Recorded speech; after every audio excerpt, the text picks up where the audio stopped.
The establishment phase is oftentimes when the addict, male or female, begins to set up rituals. We haven't talked about cross-dressing. Let's talk about that for a moment.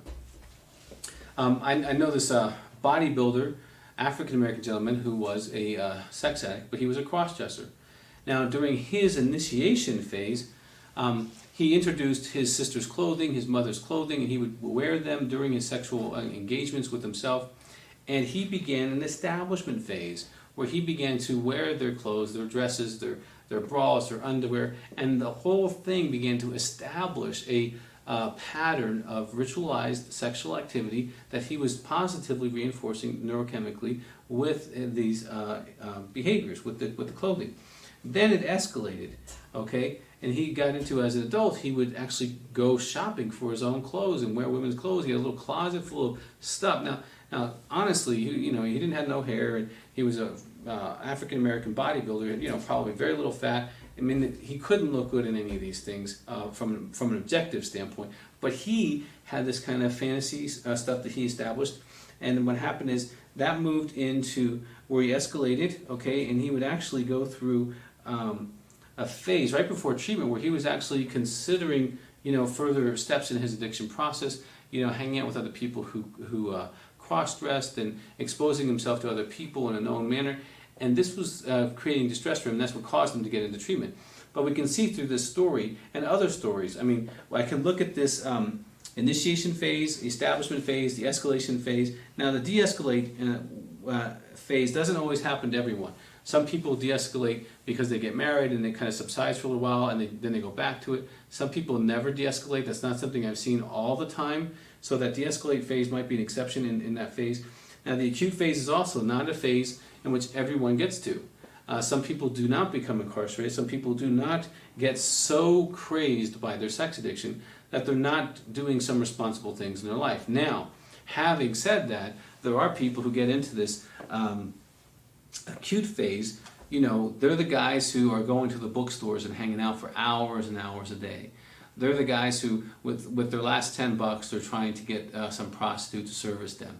There are guys and ladies who have so debilitated their life that sex addiction has become the primary way they do life, and that is the acute phase. Now, for you as a clinician, if you're looking at someone who's 20, 40, or 60, you might see the different stages here, because some of these stages take decades to get to. Very rarely does someone go from 14 to going to prison. Happens, but that's not the norm. Normally, in my experience, the initiation phase is your adolescence, young adulthood phase. That also includes your establishment phase, the adolescence, young adulthood, where the particular types of behavior you're probably going to be involved in your sex addiction for most of your life are really strongly getting rooted. Now, some people will have an escalation stage where they get into more stuff. This can move into the late 20s or early 30s or 40s, depending on how they're progressing in their addiction. Also, one of the factors that this particular model does not incorporate is the moral structure of the individual. Someone who has a very strong moral or religious upbringing might move at a slower pace because the lines are harder for them to cross. Someone with a more secular worldview may not have those boundaries to have to deal with, or those messages to have to deal with, and so they'll blast through a whole bunch of decisions without a moral compass, and that would make this a lot easier for them to get acute very quickly. So in the de-escalating phase, again, I don't see that happening as often, and I don't see the acute phase happening as often, but I definitely see the insight that Pat is mentioning here, Pat Carnes, on initiation and establishment.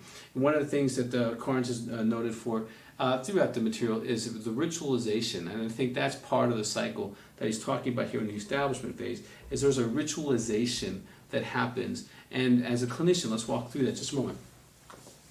Finding out the ritualized behavior of the person you're treating is going to be very important for you to break the...